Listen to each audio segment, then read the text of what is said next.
There it is. Okay, cool. Well, thanks for joining us today, Mayor Rennemeyer. We really appreciate it. And I just, I know I sent a list of questions over to you already, and I looked up a couple of little things that I saw online that talked a little bit about the city of Windsor, but I thought maybe we just open up and engage a little bit and tell us a little bit about yourself and running for mayor and how you're doing in the position so far and how you feel about the what's going on in Windsor. Yeah, I appreciate you guys and invite me to do this. Give me 1 second here. Sorry. No, I've been on the council now. I got elected in April of last year, which being elected during the middle of COVID outbreaking was pretty crazy. Right.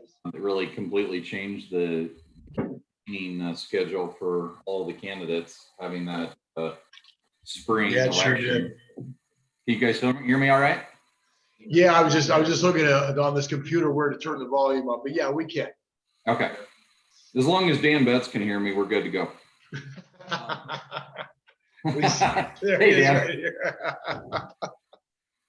So no, it was kind of a crazy time to get elected, hitting the ground running. I was telling everybody getting elected during the middle of COVID with both counties, Windsor's in both Larimer and Weld County, and so I was immediately on the phone with Weld County commissioners and Larimer County commissioners, and as well as just trying to hit the ground running, trying to get to know the other mayors and everybody with that new role. And so I told everybody it was kind of like jumping on a treadmill. It was already on full speed and just trying to stay on it so you don't fall right on your face and have skid marks. So we made it through it though, and that I would say that's credit to a lot of the great staff that we have in Windsor. They were very delighted to hit the ground running with me, and so they really were very supportive in helping me get through all the things we had to cover there within the first few months of being in that new role. So yeah, it was a crazy time, but I think the way we do things is completely different now. It's all, structured around being able to even do this like virtually versus being there, in person. So it's, which I would have preferred to have done, but I'm sure other things, made it, the way we're having to meet, but it's brought us into a different era where we're, and I don't know if our council, quite honestly, will ever not have that as a resource if we have a contractor or somebody that needs to speak on a given topic, and why should they fly across the country if they can just be virtually join in the meeting virtually. So we're fully in person though. Again, our council's meeting in person completely. No masks, no social distancing or anything like that. We're in person, and by September 1st, we are going to probably not have the virtual option even available anymore to anybody that wants to speak to the council, unless there's a handicap or something, that might, prohibit them from being able to join us in person. But we really want to move away from it. June, July, and August are kind of trial months to see if we really need to continue that going forward. But we've kind of put it as after Labor Day to see where we're at on that and how meetings will continue after that point. So good to hear. Good to hear. Yeah. Glad you're getting back to in person.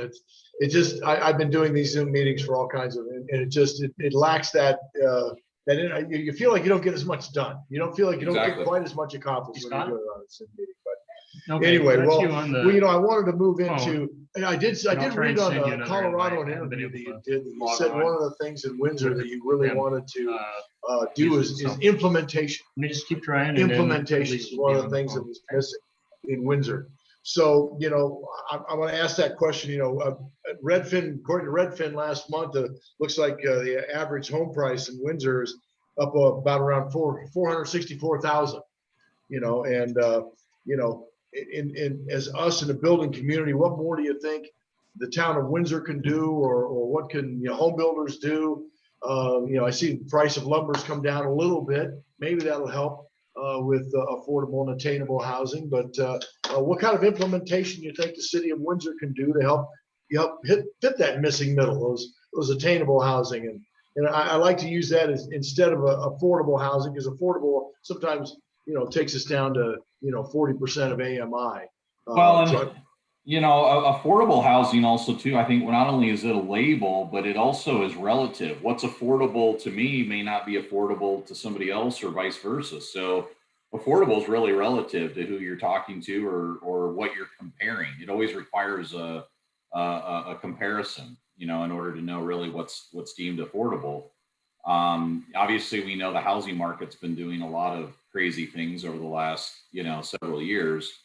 I mean, my sister and brother-in-law live in Castle Rock, and they've been trying to make an offer on a home, and every home's getting at least $50,000 more than asking price, which has really made the market very weird down there. And only the people that have the cash to pay more than what the home is worth are able to actually be contenders into these homes.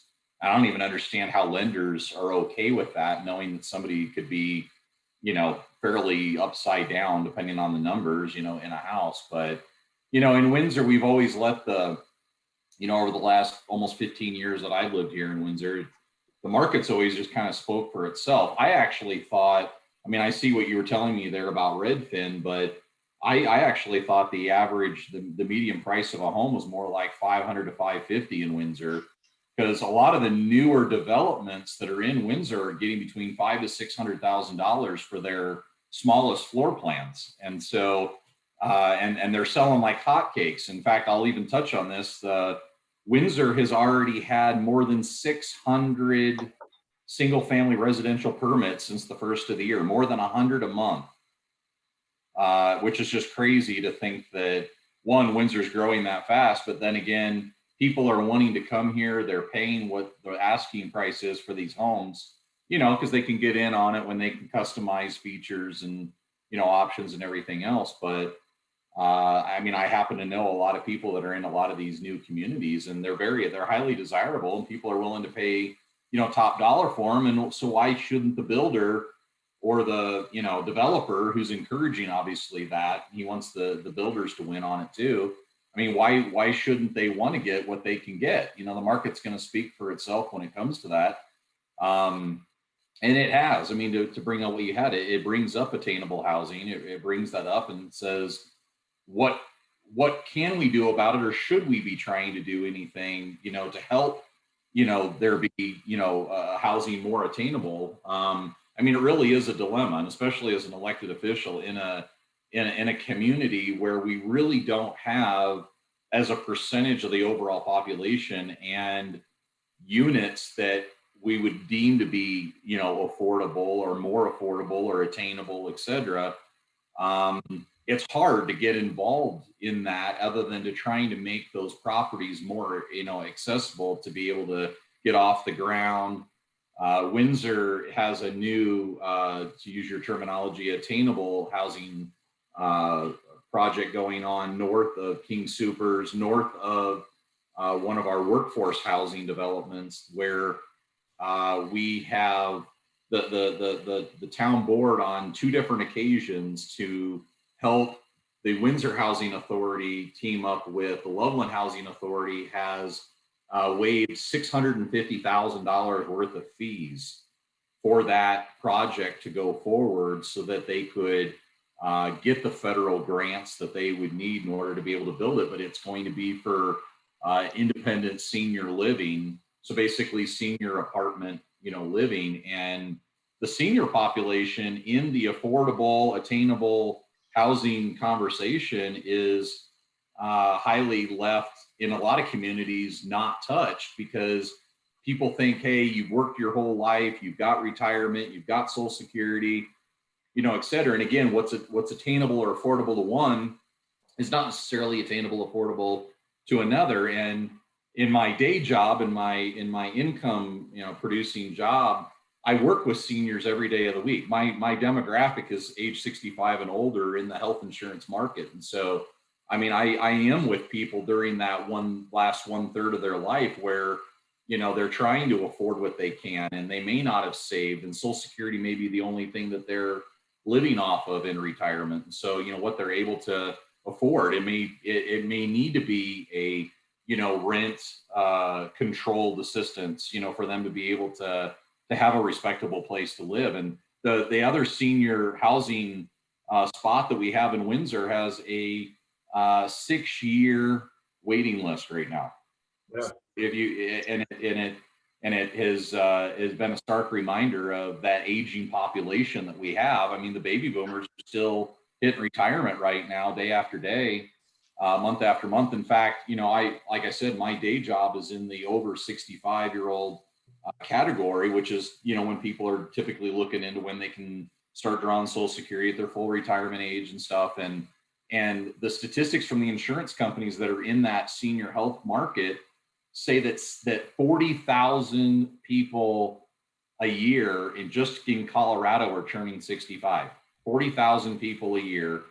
So it tells you where we're going to be in the next 10 to 15, 20 years when all of those people, which is, that we're already reaching kind of the later stages of the baby boomer market, age bracket and that demographic and that segment of the population where they are the ones that are looking for senior living, ranch style homes. That's why a lot of these new developments that are going in are all ranches, because they know that that's what they don't want it to not be attractive to a senior who may be able to afford it. And so we have a cross demographic of about everything in Windsor, like a lot of communities.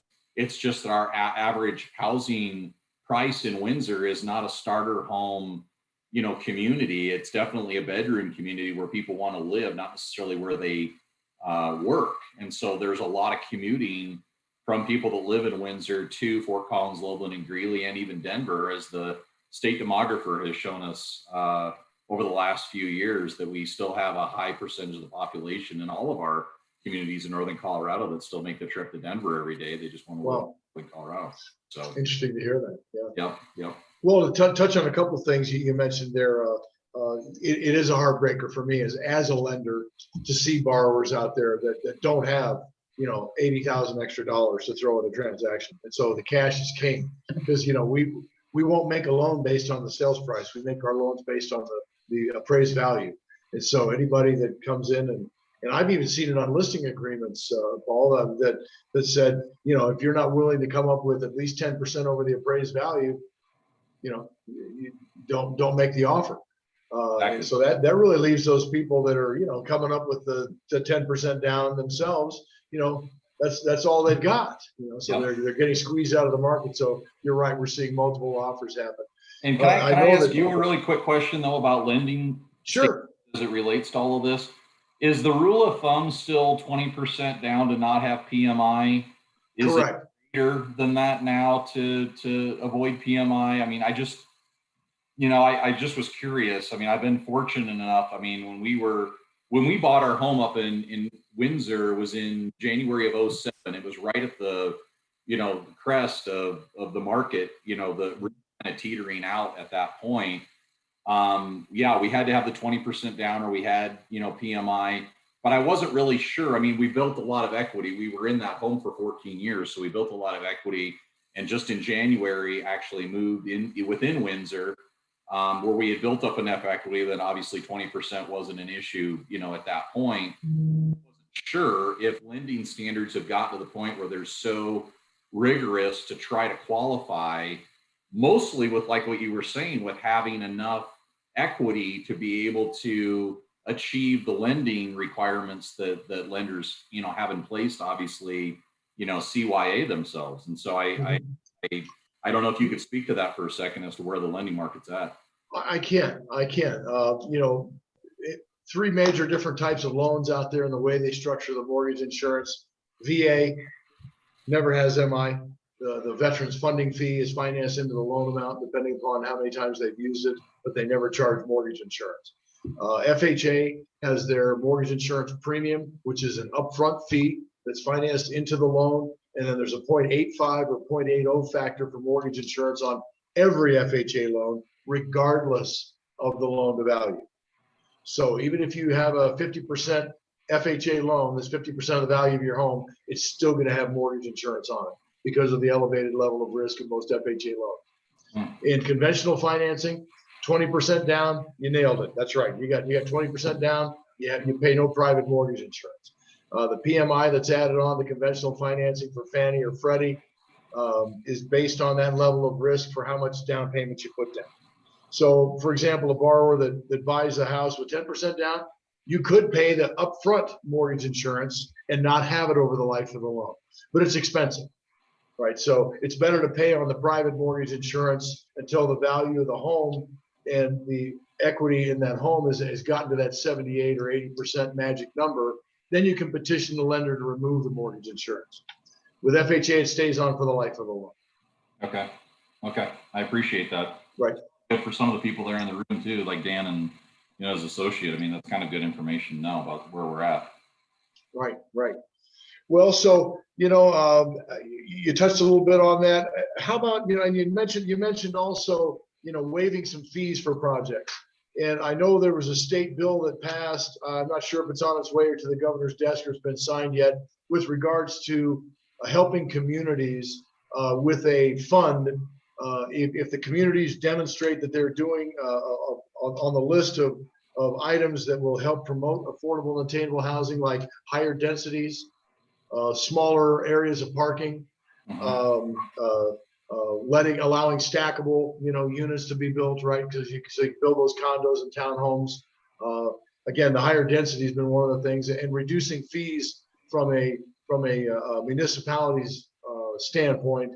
And if you can meet those requirements, then there are going to be state funds available to the municipalities to apply to those affordable housing complex subdivisions and projects. So I think that's a good thing. I would like to see the money actually get there and start used for that. But I thought that was at least a positive thing, and we as the home builders supported that action.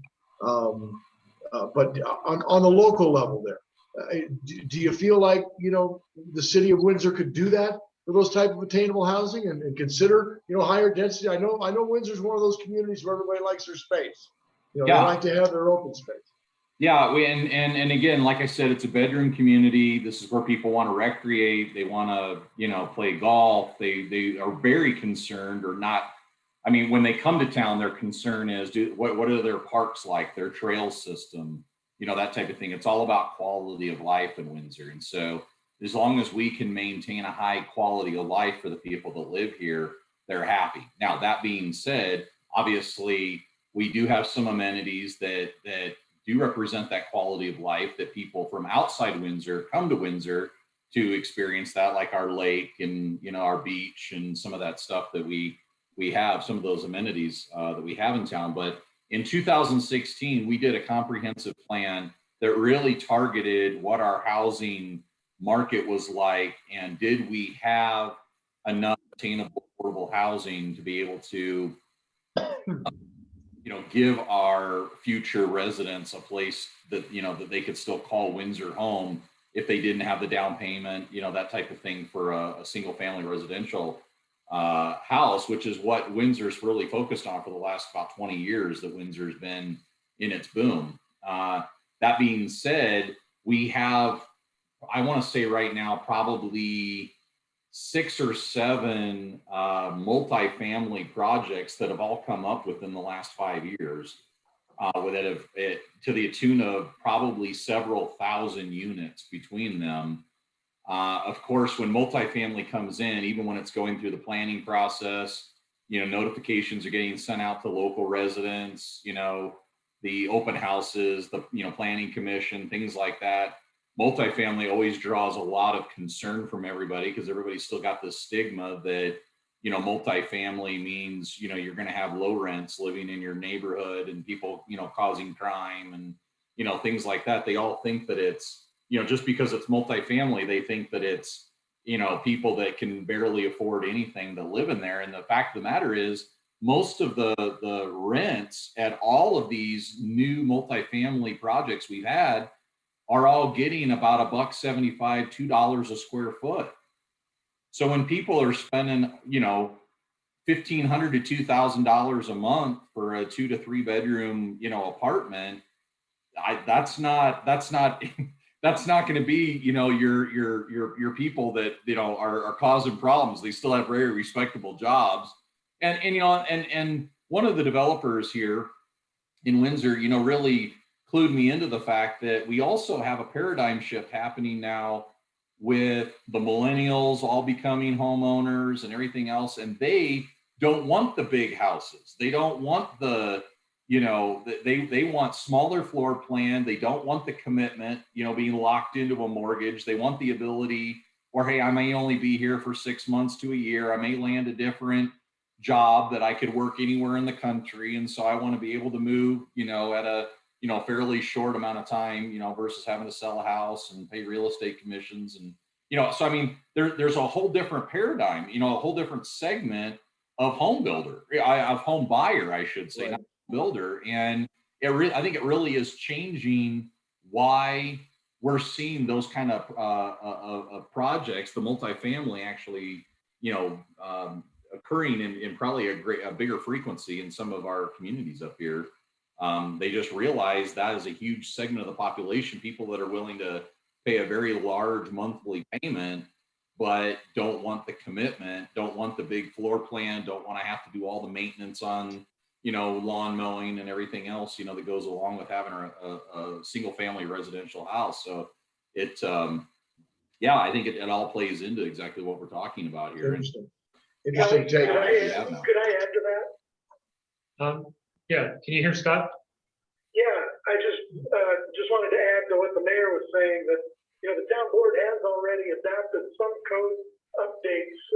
It was late last year that the town board adopted a new development code that does allow for smaller lot sizes, and it streamlined the review process and added additional administrative approvals. So they did adopt that land use code with the intent that it would help to address that 2016 comprehensive plan goal of diversifying the housing types. And like the mayor said, ever since the 2016 comp plan was adopted, we have seen a dramatic uptick in multifamily housing as well. And Scott, Scott, this is Doug Braden, the chair of the Government Affairs Committee here with the NOCO HBA board. Scott, are you with the city of Windsor? Yeah, I'm the director of planning. Okay, great. Thank you. Thank you. Well, thanks for interjecting that. That's good to hear. And a question for both of you. Metro districts are a big topic around the state. Do you think metro districts can play a part in helping the city of Windsor to realize some of those developments and allow some of those builders to come in and do the infrastructure work? Well, I can, Scott, I know, can have a lot to speak to this too. He deals with them obviously in the very early stages. When they get to the town board, we're approving their, debt service, plan and all of that type of stuff that goes along with them as well. But my impression in talking to about every developer in Windsor is they're not going to do a development if the Metro District isn't a part of the equation, because they really need the capital that they get, the leverage that they get by having the Metro District tax in place, that taxing entity there, in order to be able to justify, to their lenders and all of that. And one, it's less capital that they have to come up with in order to do it. But obviously, the lending institution that is doing the debt service on that project also obviously has all of their collateral, and that this is a state levy tax on the property in order to get this money back over, I think Scott may correct me here, over like a 50-year period of time. And so, it's a unique device. I know, I think it's Fort Collins and Loveland have been a little bit resistant to them, et cetera. And trust me, we have definitely people that aren't in the know until they are in the know, which is when they bought a house, they realize what this extra tax is when they see their property tax statement, et cetera. They're not 100% clued into what it is or how it works, et cetera. And we, as a council, have people that come to us all the time that want to, have different choice words regarding their metro district. Typically, it's regarding maintenance within the community that they feel like hasn't been addressed fast enough, or But we've also had, unfortunately, our situations where the the Metro District was in a financially precarious place, and they weren't doing well, and we've had to address that too. We've also, and Scott can probably help me out with this as well, but we've also had to make sure that there's a little bit more governance locally. Maybe governance isn't even the right word, maybe a little bit more oversight of our Metro districts to make sure, that they're having their board meetings, within the development or within Windsor, et cetera. Because we found out that there were some of these meetings, some of these board meetings, how members came on, how they, got off, et cetera, where they weren't even occurring within the town. Sometimes they were being done virtually from people that were on vacation or had, spent 6 months out of the year in the Canary Islands or something like that. And they would phone into the meeting. They're making decisions on behalf of all the residents that are there. And they're, so my point is that it didn't feel like local representation, on these boards. And so that's why some of these, local, maintenance issues within these different developments weren't being addressed very quickly, if at all, because where were the eyes and ears, in the community to actually see what needed to be done, and then allocating the money within the budget of the Metro District to get it done. And, so Scott may be able to, speak to the Metro districts as well. He's had a lot more longer term experience with them. Scott, would you like to weigh in a little bit on the viability of Metro districts and helping us achieve attainable housing? Sure. As the mayor was saying, we do have several Metro districts. We've had experience over 20 years of experience with them. And early on, Metro districts were used because we were introducing non-potable irrigation to a lot of new neighborhoods. And the best means to oversee that non-pot system was to have a Metro district in place, and it's more stable than an HOA. And so over the years, additional amenities have been added that Metro districts have overseen. And just in the last few years, the town board did adopted a new model service plan for Metro districts so that we have a little more consistency in the requirements going forward. Good. So you're going to continue some oversight. Well, I'm glad to hear that you feel like they're at least one of the tools in the tool belt to help developers. And of course, I think it helps the community too, because that's infrastructure that the town of Windsor doesn't have to put in, right, in order to get those developments going. So that's good. I have some questions here about inclusionary zoning and impact fees, and about whether inclusionary zoning would that help or hinder the attainable housing. What's your opinion on those type of fees? I might defer to Scott a little bit on this. I know you wanted to hear from me on that. He's probably got a little bit more experience in that genre than me. Well, I'm just a little worried that like in Fort Collins, sometimes the council feels like as soon as you throw out the word inclusionary zoning, all of a sudden they're like, oh, it's a silver bullet. It's going to fix everything. Perfect. We'll just do that. And of course, in and of itself, we found nationwide that it does very little to help promote that attainable housing. Scott, did you have any take on that? Yeah, I would just say that, Windsor town boards have historically wanted to not mandate affordable housing units be included. And instead, they preferred to offer incentives for workforce housing. And so the policy that we have in place really is intended to allow or to offer some incentives. They've been used with the Windsor Housing Authority project. Mm-hmm. And we do have a couple of workforce housing projects that have utilized those. But historically, we haven't wanted to mandate things. Okay. I will speak to, I think the second part of your question, I think involved what, like impact fees and stuff like that, are collected or, mandated, et cetera, and imposed. And, we've always looked at, housing and development as having to pay its own way, when it comes to water, especially with water, with such a precious commodity that is, that, our ability to, be able to provide that. I mean, right now our policy is still that developers have to bring 50% of the water to the table when they want to do a development. The other 50% can be cash in lieu. But looking at, some of our other water projects, that Windsor's highly invested in, such as NISP up north.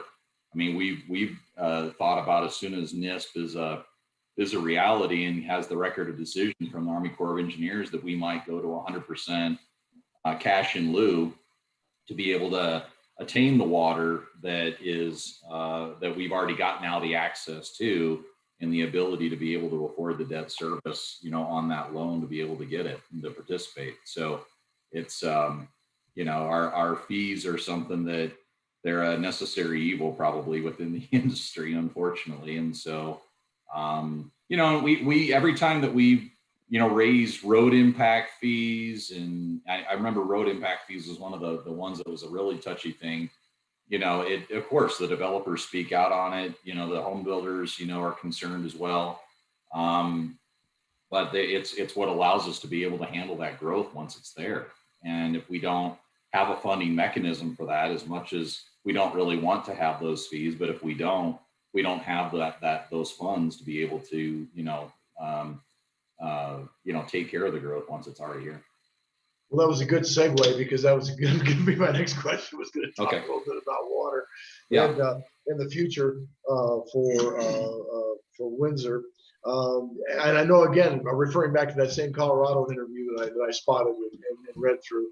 I take it you view NISP as a valuable tool, especially for Windsor, for you to be able to supply that resource for the future. So glad to hear that. Are there any other resources that you're thinking of considering for sources of water? Well, we've even recently we've entertained, purchasing. We are against the buy and dry. We don't want to buy farms, dry them up, and then what are they? But we've looked at, possibly purchasing a couple of farms that have been around, Windsor, on the outskirts of Windsor. Nothing that's come to fruition yet.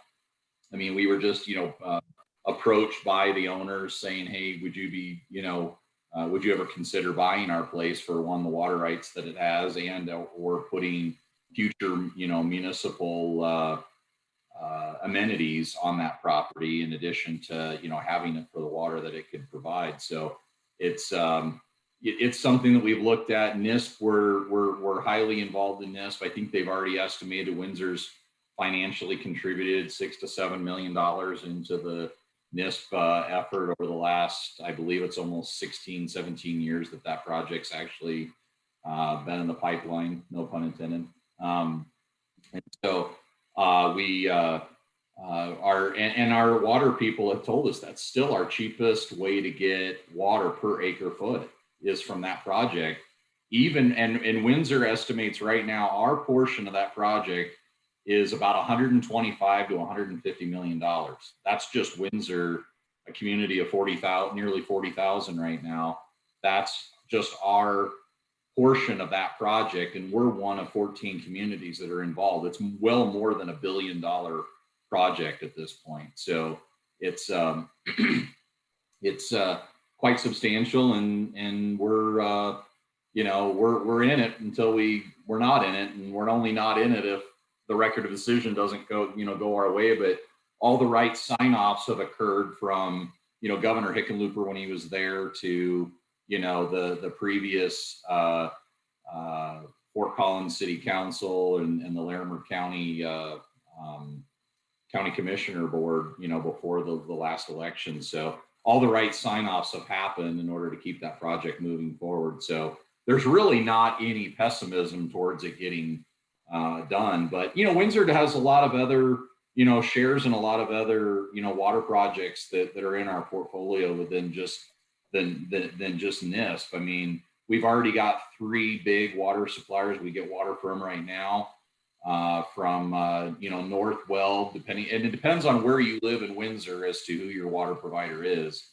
But I mean, one of our biggest sources is Greeley. If you're north of Harmony Road in Windsor, you're getting your water from North Weld. I'm on the Larimer County portion of Windsor, and I get mine from Fort Collins Loveland Water. We've also got, I believe, Northern Water, providing. So we've got several different water sources we already collect water from. We're not abandoning those sources. We need NISP and the 3,300 acre feet that's going to give us the ability to access, so that we know that we're good in even drought years, way down the line. But even if NISP was a firm reality today, they still talk about it being 10 to 15 years from now before we're all going to see a drop of treated water out of that project. So we still have many years to go to before any of that comes online.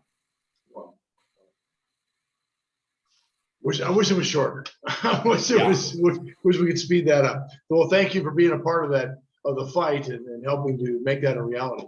I think the people in Northern Colorado will realize that, in fact, water is the source of life, and it's got to be a part of it. To be respectful of your time, I just kind of wanted to touch on maybe a little bit about COVID-19. You mentioned it a little bit. Obviously, the city of Windsor may be under some stress due to COVID-19. Are there any other resources and sources that you're looking at to maybe make up that revenue stream, or how has Windsor fared through all of that? Well, I have good news on that front, which is we are actually up sales tax year over year over what we did last year and over the year before that. In fact, in 2020, we were up year over year over 2019. And I don't mean to get into this in any kind of condescending manner compared to other communities, but because Windsor, according to the state demographer, Windsor has primarily double income households. So odds are people with not that we completely came through the 2020 completely unscathed, but we have multiple people in the home providing the household household income for the household expenses. The level of jobs within Windsor are not hourly positions. They're probably more on salary positions with companies that you have to be more highly skilled or educated to have. And so we have not really had any dip in our sales tax revenue at all, which is amazing. We were obviously not, even a year ago, still concerned as to how 2020 would fare. And we haven't really had to look, and Scott may be able to correct me. I know this is more of a town board, council, viewpoint than more from a planner's perspective. But to my knowledge, no, we haven't had to look for any source of revenue to make up for, lack of sales tax or industries within Windsor that are struggling.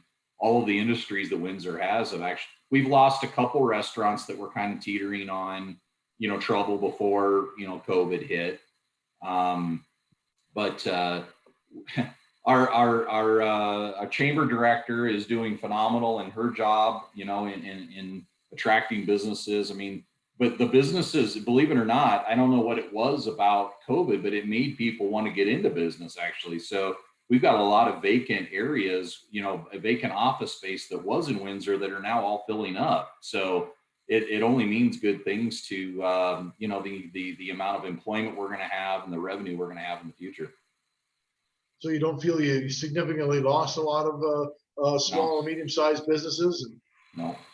No. Yeah. And like I said, I know that's a rarity. I know in talking to other mayors of other communities, they unfortunately aren't as lucky in that regard and have had to look to some other options. But we haven't been presented what those options might even be because we haven't had to go there, as we've gone month to month to month. Well, I guess I would just kind of leave with a last kind of general question about, we know that, Windsor is one of the fastest growing communities in Northern Colorado. It's probably going to continue to be that way. As far as future plans for greater infrastructure growth, and of course we know what's going on. You've been a great contributor, I believe, to the I-25 project, to improving I-25. Are there any other infrastructure projects that Windsor's considering to improve the community? Uh, that's a loaded question. Probably too many to bring up. I could give you the 20-minute answer on that, but I won't. And it is kind of funny that you have Dan Betts that's there. I mean, a lot of what we have many projects that are in the pipeline, many projects that are almost completely shovel ready. It really right now, our biggest hurdle is funding to get a lot of these done. It's not something that Windsor, even as blessed as Windsor may have been and how great our outlook is, the unfortunate part is our money only goes so many directions between what we've got, in our yearly expenditures. But really what we're after, federal funds right now. We're still trying to get grants. We're still trying to work with, our House and Senate, representatives in order to try to get, more funding, if it is from a federal level, et cetera, in order to be able to help us get some of these projects done. I mean, when we bring in that much growth in that short amount of time, obviously our infrastructure is what is paramount to us being able to stay up with. And right now, one of the biggest things we've got going on is we're having to expand our wastewater treatment facility, is reaching that threshold where we have to be in the engineering stage of what we're going to do, when we're going to do it, in order to keep the feds happy with our treatment facility. And so, and to go build a whole new wastewater treatment facility could be $60-80 million, that could sustain Windsor if we, got to the 60,000, person mark in Windsor, and we're only at 40 now. But one of the things people don't know is we actually treat the majority of Severance's wastewater as well, and that just goes back to showing how far back we've been, in partnership with Severance, with helping them with their utilities. So it's we all are intertwined in one way or another in Northern Colorado, and that's for sure. But really what it comes down to is funding to do all of this, and some of the funding mechanisms in order to be able to get this done. I mean, no municipality typically has an extra $60-80 million on hand to be able to, just pay cash for something like that. So that's where we have to look at enterprise funding, just like we would have to for NISP. That's probably what we're going to have to do for our wastewater treatment facility, is look at obviously what people pay for their bills, for their, water and for their wastewater, in order to be able to, handle that growth on the utility side. But then, that's why the fees and the impact fees that are charged to developers, which obviously get passed all the way through to home buyers.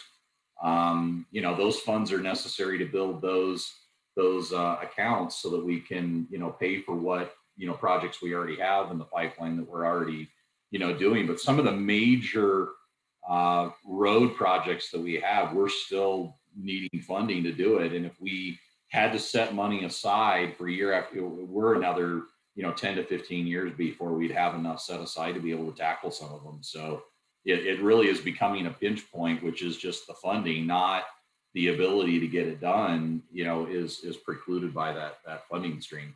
So where's the cash come from? Right. Yep. Well, Dan, did you have a question you would have, or anything you'd like to inject? Yeah, I do have a question. I'm gonna spin the camera around. Oh, sitting boy. right here next to me. There's Dan There he right is. there. So the regional sports complex, Yeah. how do you think that's going to affect growth? Is it going to bring in a particular type of new arrivals, and how does that affect the home market and the types of people who want certain types of houses? Well, as the sports park, how that relates back to, other than, I think it's indirect, Dan. I think that what people are going to find, I mean, the sports complex is designed on attracting regional sports tourism, where the majority of people that are playing sports there are going to be coming from well outside of even Northern Colorado, for the week of time that their kid may be involved in a week-long tournament. What it could do, on the other hand, is make, Windsor an attractive place for people in the long run to want to call home. which could then lead again to, back to our dilemma about, housing in Windsor. And so, I think, if at the very least, the sports complex puts us on the statewide and regional map as far as, wow, I mean, the biggest question that the people that started the sports complex got, Windsor, of all places, this is where you want to build this thing. That was the number one thing that came out of it, was it kind of solidified Windsor on the map, or is solidifying Windsor on the map. Is, well, yeah, have you been to Windsor? That's just it. Go there and you'll fall in love. And so it's just one of those regional draws, like I said, to be able to bring people in. And the way I see it relating back is that it's going to make people want to, call Northern Colorado at the very least, and Windsor maybe more specifically, call that home if they can, like we said, afford a place, or find a place, or afford a place to live in Windsor. Right, cool. Thanks, Dan. Well, are there any final thoughts you'd like to leave us with, Mayor Rennemeyer? Oh boy, I don't know. I was really worried about what question Dan might throw at me there. That was a softball one. Softball one. I tried to give you a softball. Yeah. There was a lot of things he could have tried to nail me on there, but he knows better. I appreciate the opportunity today. It was an honor to get to speak to you guys. I'm sure we could do it again at some point, but I'm always willing and available to talk about Windsor and where we're at. I mean, I'm just kind of excited that Windsor has an opportunity to be on the stage, where we always feel like we're in the shadows of Greeley, Loveland, and Fort Collins, where people are like, oh, well, that's Windsor. And people really are talking about, through like the sports park and things like that, where Windsor's really coming up in more of the statewide dialogue, as far as, well, if you're looking for a home, you might look at Windsor. If you're wanting to go to that sporting event, you might consider, what Windsor's going to have to offer. And so it's nice to have and be in that conversation where we really will be a destination spot, similar like what people in Nebraska and Kansas, talk about with going to Estes Park. Like that's the place to go. If you get to Colorado, you got to go to Estes Park. It's this cute little quaint place in the mountains and shops. And so I mean, that's what we're trying to make Windsor. Is we know that the eyes of Colorado and the region are going to be on Windsor. So we're looking at how we can, redevelop our downtown and, do some other things in order to make, Windsor a place that when we do get in here, that they keep, tax dollars flowing into, Windsor and reinvesting that here. So it's kind of exciting. We really have a lot going for us right now. And I don't know if Scott has anything he wants to add. Scott, any final thoughts? No, I think the mayor covered it. Good. Well, I want to thank you both for being here today. And again, remember that we want to be here as a resource for you. So if there's anything that comes up, be sure and contact Kelly or myself, reach out to our office, and we'll try to find answers to any questions you might have. Wonderful. Thanks a lot. Thanks for your time, Mayor Rennemeyer. Thank you, Scott. Absolutely. Have a great afternoon, everyone. Bye-bye. Take care. I recorded this to the